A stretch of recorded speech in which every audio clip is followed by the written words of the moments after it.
Ֆրենյուզի եթերում հերթական լուրերից դուրս փոդքասթն է, այսօր կրկին մենք խոսելու ենք, զրուցելու ենք Երևան-Փարիզ ձևաչափով Արման Ավագյանի հետ միջազգայնագետ։ Բարև Արման ջան։ Ողջույն Գագիկ ջան։ Լսի, շատ հետաքրքիր բաներ են տեղի ունենում։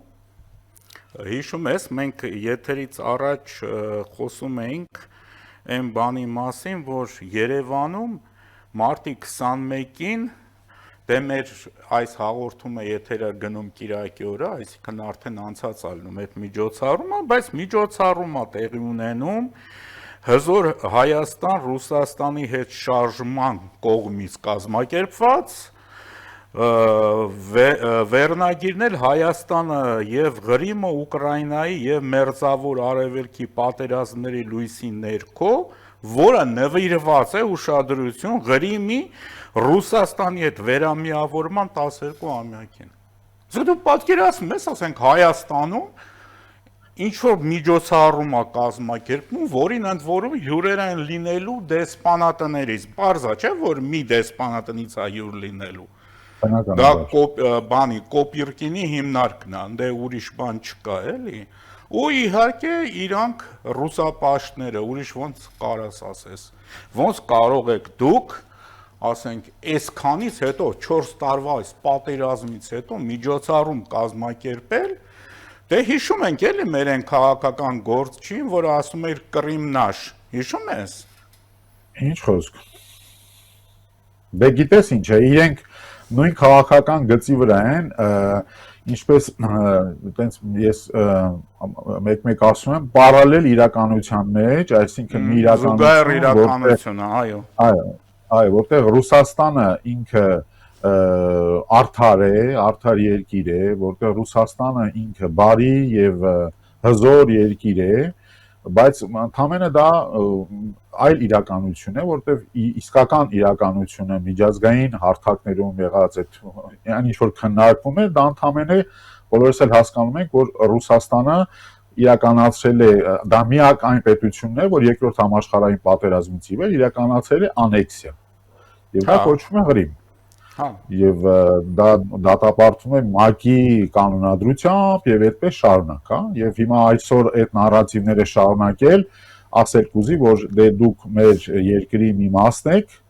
ասել կուզի դե բնականաբար դուք մեզ հետ եք այդ հարցում, հա, այդ Կրիմնաշ գաղափարախոսության եւ հոն են նախապատրաստում, հա, մեր հայ եղբայրները, որոնք պաշտպանում են մեզ։ Հիմա այդ նույն հաջողությամբ վաղը մյուսոն էլ կասեն, դե մեր հայ եղբայրները մեզ օգնում են Գուլյայ Պոլեից անցնել մեկ գյուղ այն կողմ եւ մարդիկ ուղարկենք, հա, հայ կամավոր երիտասարդներ, ինչ օրինակ ես ինքս եմ տեսել այդ գրառումներում, հա, ռուսաստանյան համայնքներ, եկեք անուններ չտամ, հա, չթիրախավորենք, որոնք հպարտությամբ նշում էին, թե ինչպես իրենց զավակները մասնակցելով այդ Արբաթ խմբի հայկական արխիվ կար, չէ, որ դրա եւ ոչ միայն Արբաթ, կային որ կամավորներ էին գնում առանց Արբաթի։ Այո, կամավորներ, այսինքն մեր հայ երիտասարդները գնում են մեռնելու Կրեմլի համար 200,000 ռուբլու համար։ Այդ էլ փողի համար է, հա, 200,000 ռուբլու, որը հետո խափում են ոչ էլ տալիս են, մեռնողներին ասում են անհայտ կորածներ են, ոչ մի բան չեն տալիս, վիրավորվածներին այն օրը ես տեսանյութ տեսա մի այդպիսի վիրավորվածի, որը շատ միջև հոգուխորքներ իհարկե վիրավորված, ու ասում էր ես պետքա ստանայի 200,000, բայց իմ հաշվի նստել է 4,000։ Դե ունեք են իրանց հաստատության հետ ուժեղ տղեկ այդ գցողներն են, էլի, այդ ֆրացնողները, այդ խափողները։ Հա։ Ու իհարկե այս թեման շատ սենց հետաքրքիր ձևով կպնում է Զախարովային նորից, որը խոսում էր այն բանի մասին, որ ոնց որ անոնս էր անում, որ ապրիլի 19-ին համայն Ռուսիո երկրում պետքա նշվի խորհրդային ժողովուրդների ցեղասպանության օրը։ Եկանք, հասանք, ստեղ արդեն։ Այս մարդիկ, հա, գծեցին, բռնեցին, մտածեցին, որ բայց էսի լավ բան է, այս ցեղասպանության թեման շահարկելը, Եկեք ու գիտես ինչ ինքը թվեր հնչացրեց, որ մինչև հիմա ոչ խորհրդային պատմագիտությունը, ոչ էլ ռուսականը ռիսկ չէին արել այդ թվերը հնչացնեին եւ ինքը ասեց, որ հաշվի առնելով նաև մի քիչ լղոզեց իհարկե, բայց թիվը իրական է, հաշվի առնելով դեմոգրաֆիական բաները, հա, տվյալները, դեմոգրաֆիան ինքնին, Ռուսաստանը շներեղություն, սովետական միությունը տվել է 30-ից 40 միլիոն զոհ։ Ինչ ասենք ուզենք կխփենք բնականաբար միլիոններին, տասնյակ միլիոնների մասին ենք խոսում, հիմա 10 ավել 10-ով պակաս իրանց պարագայով, հա, ասենք միլիոն էսկոմ, միլիոն ենկոմ, ասինքն ինքը խոսում է ինչ որ Եմ բանի մասին, որ միայն Լենինգրադի բլոկադայի ժամանակ զոհվել է 1 միլիոն մարդ, ունես ցավով, դեմքի ողբերգական արտահայտությամբ, հա, միմիկայով է խոսում, եղբայր դուք հələ 4 տարին չի լրացել, արդեն 1 միլիոն զոհ եք տվել, ընդ որում տվել եք 1 միլիոն տղամարդու զոհ, վերարտադրողական տարիքի մարդկանց զոհ, Էդի նշանակում է 1 միլիոն մինուս ընտանիք։ Ինչ խոսք, դա դեմոգրաֆիկ կատաստրոֆա է այսօրվա Ռուսաստանում, որտեղ ծնելիությունը կատաստրոֆիկ ցածր է, դա ինչի մասին է խոսում, երիտասարդությունը հավատ չունեն ապագայի նկատմամբ, որպեսզի սերունդներ ավելացնեն եւ երեխաներ ունենան, դա խոսում է նրա մասին, որ ընտանիք հասկացությունը, որ այդքան մեծ ջատագովում է ռեժիմը, այդքան էլ տենց ընտանեկան արժեքները, հա, ընտանեկան արժեքները հողի վրա այդքան էլ այդպես չեն, այդտեղ բաժանելիություն, չծնվելիություն, հարբեցողություն եւ այսպես շարունակ եւ շատ հետաքրքիր է, երբ որ Պուտինյան ռեժիմը այլ ասել արդեն քանի տարի է կապիտալիզացնում է եւ ընդհանրապես ինքը փորձում է շահարկել երկրորդ համաշխարհայինի մեծ հայրենական պատերազմի հաղթանակը, որը երևի թե Ռուսիայի միակ հաղթանակն է եղել, բնականաբար այդ հարանքում մոռանալով, որ դա եղել է լոգիստիկ, ֆինանսական, նյութական եւ բոլոր այդ աջակցությունը տրված է եղել ամերիկյան կողմից, ինչ խոսք եղել են մարդկային զոհեր եւ դա Սովետական միության այս դեպքում հա ոչ միայն ռուսների, դրա մեջ եկային եւ հայեր, եւ ուկրաինացիներ, եւ մերձբալթյան երկրներից, եւ ընդհանրապես վրացիներ, եւ բոլորը միասին են այդ զոհերը տվել, եւ բնականաբար Պուտինյան ռեժիմը կապիտալիզացնում է միշտ հաղթանակի շուրջ, գալիս են հետո Ղրիմի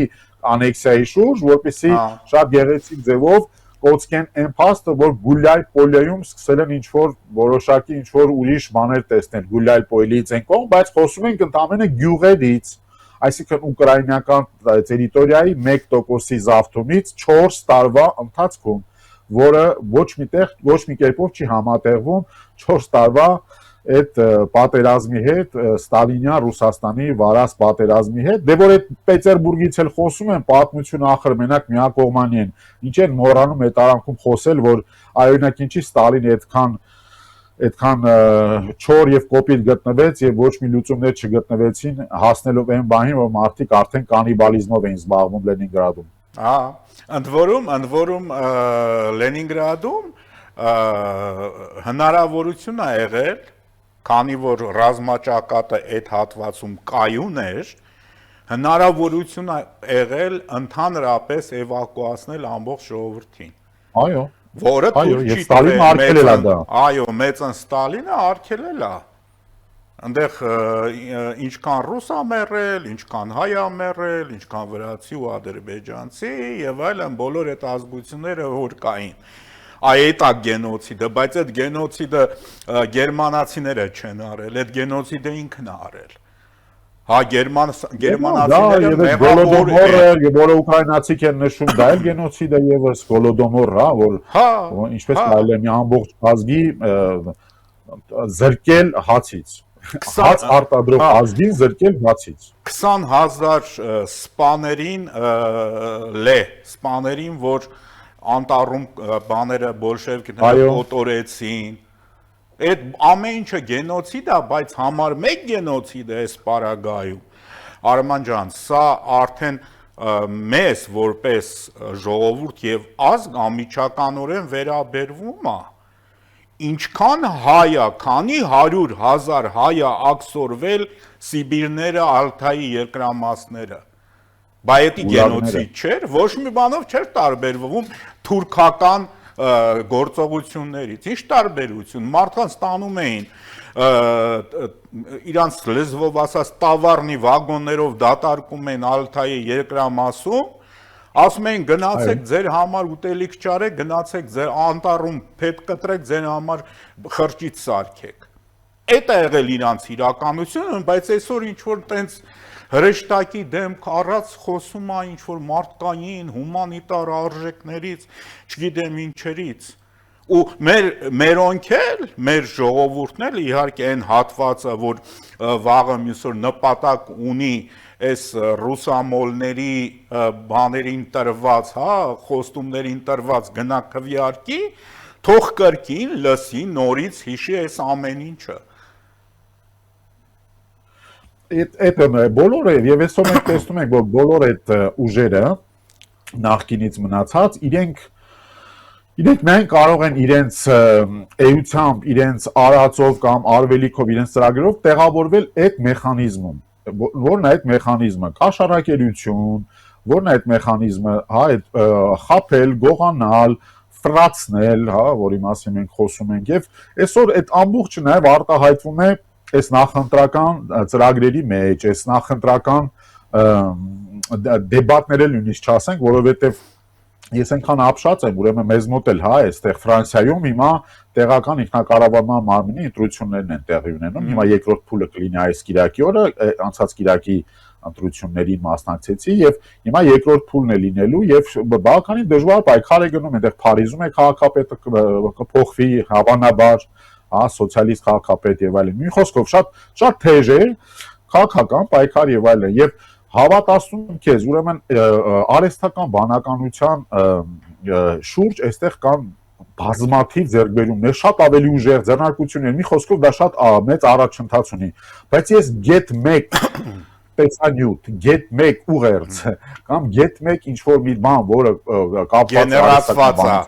գեներացված է բանականությամբ, չեմ տեսել։ Ինչու՞, որովհետև արհեստական բանականություն դա ասել կուզի ինքնին fake, դա ասել կուզի ինքնին խաբկանք։ Եվ եթե այսօր դու ներկայանում ես քո ընտրողի առաջ խաբկանքով, այսինքն ոչ քո պերսոնալ դեմքով, ոչ քո ձայնով եւ ընդամենը դու կիրառում ես նմանատիպ միջոցներ, որպիսի ինչ որ մեսիջներ հղես քո պոտենցիալ ընտրողին,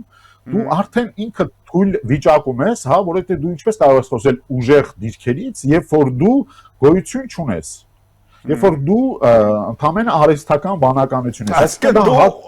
on-line մարդ ես, էլի, sense ասած։ Վիրտուալ, այո, վիրտուալ մարդ է, ասենք կարող ենք այդպես ասենք, բայց Հայաստանը իրեն թույլ չի կարող ունենալ, ասենք, վիրտուալ վարչապետ, որը վիրտուալ ձևով կարա վիրտուալ դիմի Պուտինին։ Հա։ Էլի այդպես, այսինքն որում ուզում ասեմ դա հակասում է, էլի մեր այս միջավայրը, որտեղ մենք հիմա գտնվում ենք եւ որտեղ որում մենք այդ միջավայրով մենք ուզում ենք, հա, եվրոպական մակարդակի, աշխարհի մակարդակի ձևով ընտրություններ կազմակերպել, ոչ մի ջեր չի տեղավորվում այդ գործիքակազմը, որը կիրառվում են, դե էլ չասեմ այդ կախարանի տեսարաններ, բաներով այդ վիդեոները, գիտես ինչ, բայց օրենքով բաժելի են։ Ինձ թվում է դրա մասին պետք է խոսալ, Արման, որտեվ ասենք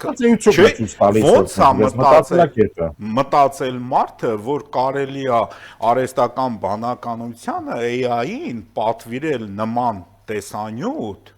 այդ տեսանյութը դնել ու տարածել, որտեղ ասենք պետքա հերոսների անունները նշենք, հա, որտեղ Նիկոլ Փաշինյանին եւ Ալեն Սիմոնյանին, այնտեղ էլ Սամվել Կարապետյանը sense կանգնած չէ, բանի կախաղանի առաջ sense դիտում է,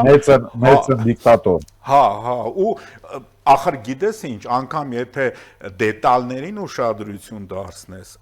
ոչ պրոֆեսիոնալիզմը կաթում է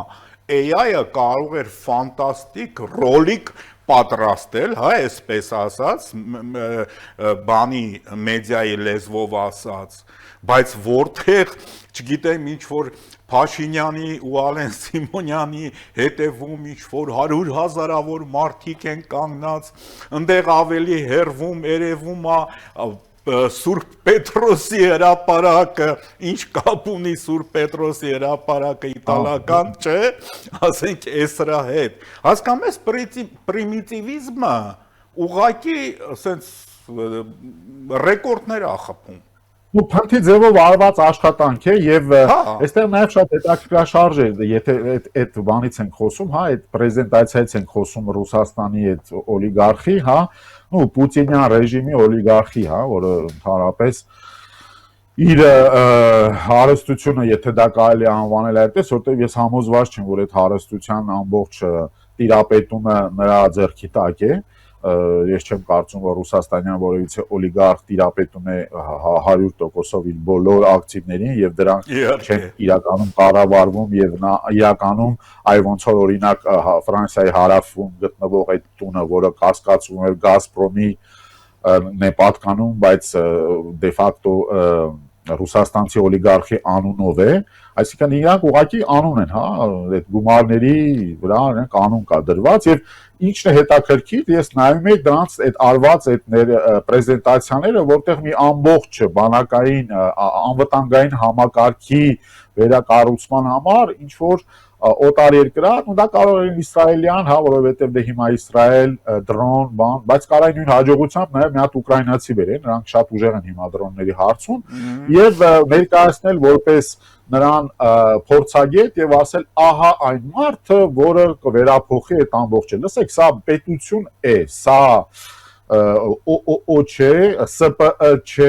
ձեռնարկություն չէ, որտեղ մենք կարող ենք փորձագետին վճարել, որը կգա իր ծառայությունները կմատուցել, չեք մոռանում, որ այդ բոլոր փորձագետները իրենց թերերով կապված են Իսրայելի դեպքում Մոսադի հետ եւ այսպես շարունակ մնացած ծառայությունների հետ, եւ դու այստեղ երկիր ունես, ինչքան կարելի այդքան դիլետանտ ամատորիզմով, հա, տարապել եւ բերել նմանատիպ ձևերով, սկսած IA-ով վերջացած այդ փորձագետներով, այդ ոնց որ գիտեք, ինչ է, մշակույթի նախարար ներկայացնենք եւ ասենք, չգիտեմ, բերենք Մայքլ Ջեքսոնին, ասենք ինքն է գա մեր մոտ բանը, կրթությունը զարգացնելու։ Ես չեմ հասկանում, ինչպես կարելի է թոզու փոշի տենց փչել եւ համարել, որ վերջում էլ ասել, որ ուժեղ եք։ Դա ուժեղության նշան է, դա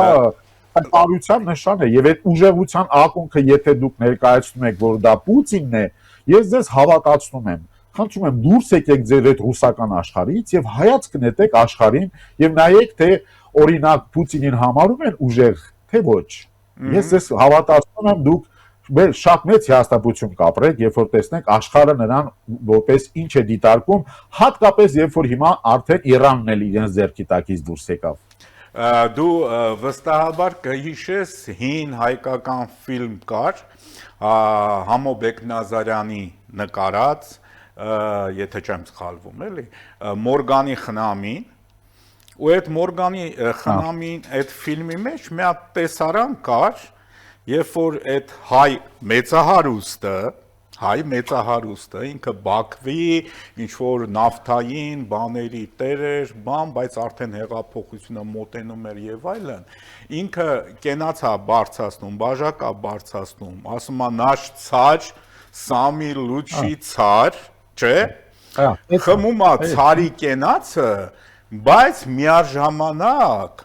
ուզում է ամեն ինչ անի, որպեսզի դառնա Մորգանի խնամի։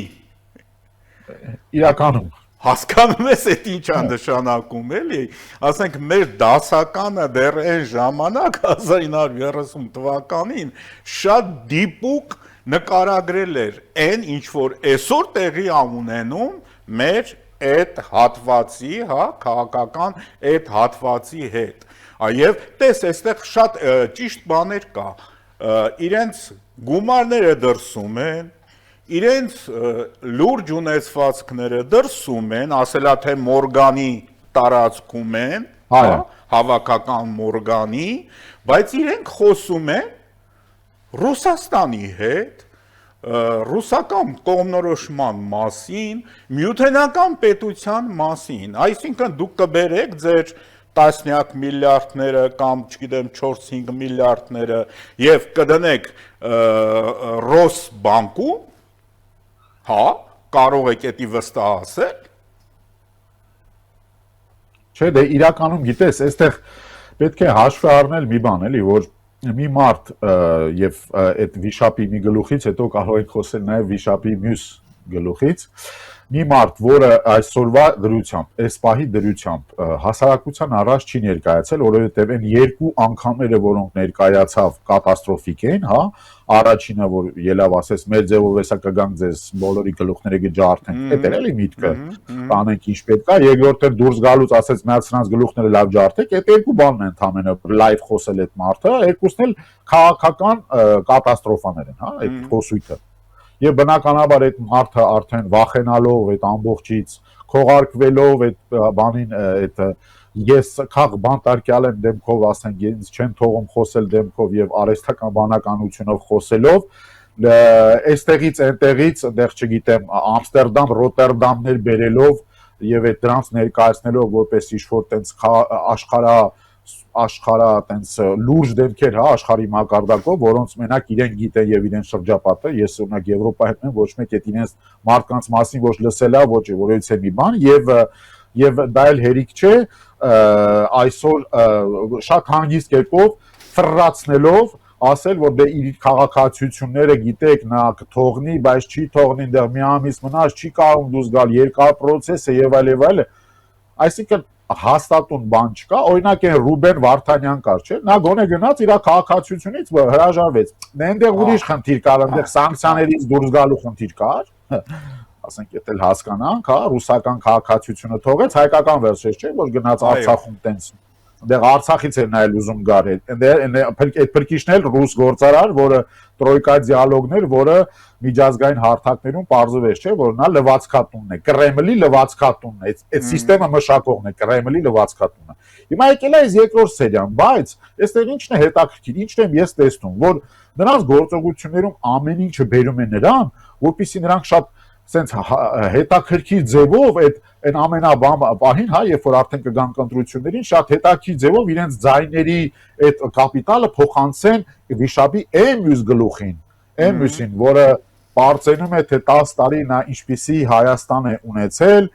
այդ արանքում մոռանալով խոսել բոլոր բռնություններից, սպանություններից, մոռանալով խոսել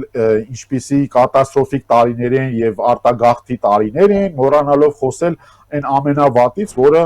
բնականաբար քողարկվում է այն մինիմում լավը, որը կար, որովհետեւ օբյեկտիվորեն այդ ժամանակահատվածում ռուսաստանյան նավթի գինը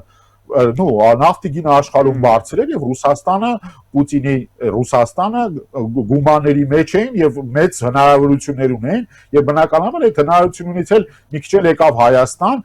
եւ բնականաբար դրանք օգտագործվեցին բիզնես պրոյեկտներում, դրանք էլ ես քեզ ընդհատեմ, Արման ջան, կներես, որ ընդհատում է։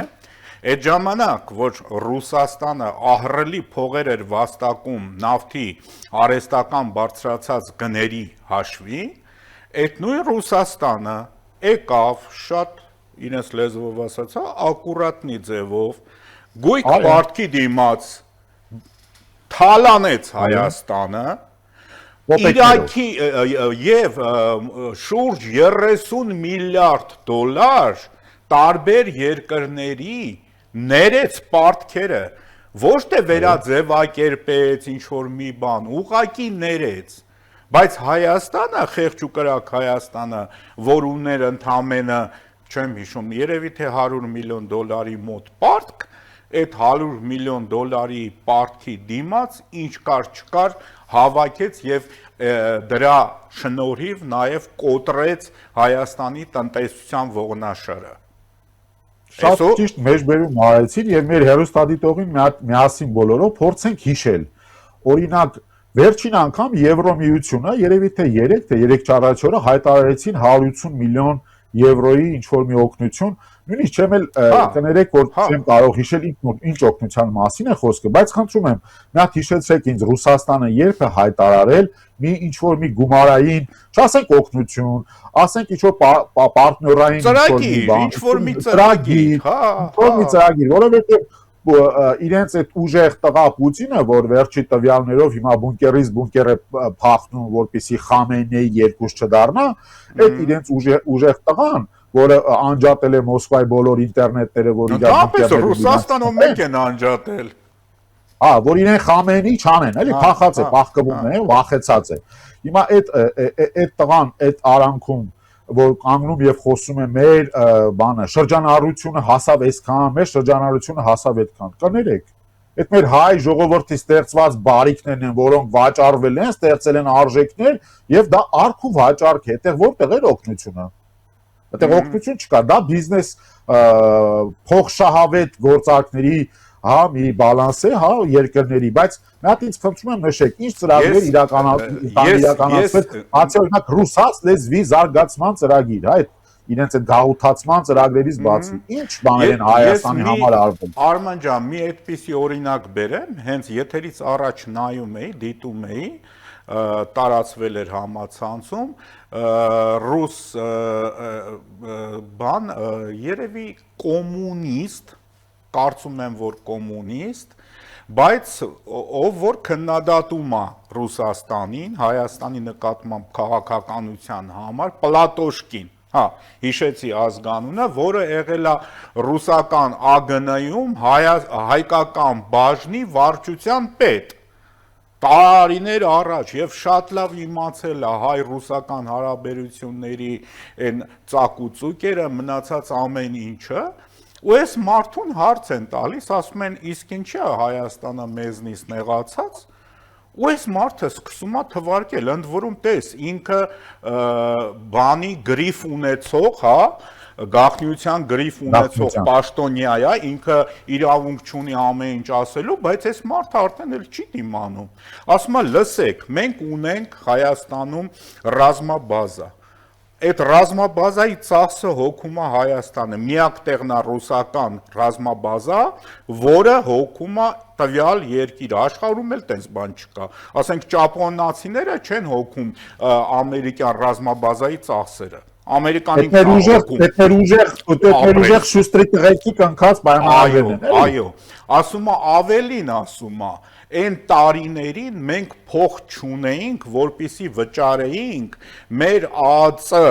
սահմանապահներին, որոնք պահում էին հայ-իրանական եւ հայ-թուրքական սահմանը, բայց իրանք ԱԱԾ աշխատողներ էին եւ վատ աշխատավարձներ չունեին, եւ դրանց աշխատավարձը նույնպես վճարում էր Հայաստանը։ Ու հետո տեղից ինքը անցում անում, այն ինչ որ տեղի ունեցավ Արցախում, ոնց իրենք դավաճանեցին Արցախին, հետո ոնց դավաճանեցին հայկական շահերին, էթի ասում է այն պարագայում, երբ որ Հայաստանը դե իհարկե ափսոս, այստեղ ափսոս, միշտ քվեարկել է բոլոր ՄԱԿ-ի նիստերի ընթացքում ռուսական նախագծերի կողմ։ Այ մեր թուլությունը այդտեղ է, ոչ թե մեր ուժեղությունն ատեղ։ Ինչ ուժի մասին կարելի է խոսել, որ երբ որ պետք է մենք այսօր ֆիքսենք վերջի մի հատ հետադարձ հայացքով նայենք, հա, այդ լավ առաջին, երկրորդ, երրորդ, երեք նախագահները բոլորը միասին, որ ես դնում եմ մի բանի մեջ, որովհետև դե ֆակտո էս իրենց արված հայտարարությունը, մասնավորապես էս Լևոն Տեր-Պետրոսյանի արված հայտարարությունը ի պաշտպանություն էլի ռուսական, ասենք Պուտինի ուղարկած Իվանիշվիլի բան այդ ի պաշտպանություն դրա եւ մնացած այս բոլորի հայտարարությունները պարզից պարզ երևում է, որ սրանք բոլորն էլ բան են, էլի, Կրեմլի դրածոներ են եղել եւ մեկ րոպե ունենք Արման ջան։ Ոչ մի անկախություն չենք ունեցել։ Ասենք սահմանադրության մեջ դրել են ռումբեր, բանակցությունների մեջ դրել են ռումբեր, ամեն ինչում սրանք գցել են, եւ մի հատ ինձ հիշեցրեք, էլի մեր ամբիոնից երբ որ հելել ելույթներ են ունեցել, արդյոք եղել են ինչ-որ ելույթներ, որոնք եղել են օրինակ ոչ թե հակա ռուսաստանյան, բայց պրո-հայկական, բայց որոնք օրինակ չեն եղել Ռուսաստանի շահերի ոլորտում։ Արման ջան, ես քեզ կարող եմ եղել է ընդհանուր ֆորպոստ, հա, ես երեք ուժեղ վիշապիկների շնորհիվ։ Ես կարող եմ տենց մի օրինակ էլ բերել ու դրանով եզրափակենք այսօրվա մեր հաղորդումը, դու լավ հիշում ես, թե ինչի համար են վրացիները նեղացած մեզնից, նեղացած են, որովհետև այդ աբխազական պատերազմի ժամանակ այնտեղ կար հայկական ջոկատ, էլ չնշեմ ազգանունը, ում ազգանունով, բան, նորից չբորբոքելու, բայց ներողություն, այդ ամբողջ պրոյեկտը ռուսական պրոյեկտ էր, աբխազական պատերազմը, որպեսզի Աբխազիան եւ Օսետիան Վրաստանից վերցնեն ու Վրաստանին գցեն կախման մեջ, ձեռի հետ էլ Վրաստանի ու հայերի միջև թշնամություն ստեղծեն եւ ինչ որ առումով իրանք հաջողեցին։ Եվ չմոռանանք, որ հենց Վրաստանի վրա հարձակումով Պուտինյան Ռուսաստանը սկսեց իր հարձակվողական քաղաքականությունը, եւ դրանից հետո հետևեցին Ղրիմը, հիմա Ուկրաինան է, եւ ի շնորհիվ ուկրաինական ինչպես ասենք, անվախ, ուժեղ, իրականում ուժեղ ժողովրդի այսօր դեռ Կուպյանցկից անցել են Գուլայ Պոլե եւ այդ իրականությունը մեզ բերում է ասելու, որ ժողովուրդ ջան, այստեղ հարցը վախերի մեջ չէ, հարցը պրագմատիզմի մեջ է, այսօր հարցը նրա մեջ է, որ եթե դուք ինքներդ տեսեք Եվրոմիությունը, Միացյալ Նահանգները, արաբական աշխարհը եւ ընդհանրապես արևմուտքը ինչպիսի խանդավառությամբ են վերաբերվում Հայաստանի Հանրապետությունը, իմիջայլոց տես արաբական աշխարհը Թրամփի այս համաձայնագրերից հետո ինչպիսի դուք տեսնում եք ինչպիսի տարիներ են կորցրել, օրինակ, երբ որ մենք կարող ենք օրինակ նույնիսկ Քաթարից, ասենք, ունենալ գազ, չգիտեմ, մեր հարաբերությունները զարգացնել, ինչպես կարող են եւ մեզ թողել են այդ ռուսական հույսի վրա, այսօր բերում են հաղորդումը դրանով սկսեցինք, մեզ Ղրիմ են պարտադրում եւ այլն։ Լսեք, ձեր ասում եմ գնացքը վաղուց ելել է եւ ժողովուրդը դա հասկանում է, ուղղակի մենք ուզում ենք, որ մատնանշել, որ այդ պատրանքներին չտրվել, որոնք իրենց ներառում են այդ հայկական այդ կենացային սուտ արտահայտությունները, բայց որի տակում փուջ է եւ որի տակում ընդհանրապես մեր անկախությունը փոխանցել նորից Կրեմլին ծրագիրն են փորձում իրականացնել, դրա համար այս մարդիկ նույնիսկ պետքա անցողիկ շեմ չունենան, որպեսզի կարողանան մտնել խորհրդարան։ Այս խնդիրը հենց այդպես պետք է դնենք, որ ընդհանրապես նրանք պետք է խորհրդարանում չհայտնվեն, որ Արման ջան, 5-6 տարի այդ բոցաշնուչ հիմա խոսակցությունները չլսենք, ոնց որ հիմա ենք լսում այս ընդդիմության մեր ժամանակը սպառվեց, ոնց որ ասում է, հա, ժողովրդական լեզվով ասած խոսքը շաքարով կտրեմ, շնորհակալություն։ Ես եմ շնորհակալ։ Վերջում հիշեցնեմ, որ Երևան-Փարիզ պոդքասթներ եւ Փարիզից ինձ հետ աշխատում էր եւ զրուցում էր միջազգայնագետ Արման Ավագյանը։ Ամենայն բարիք ձեզ։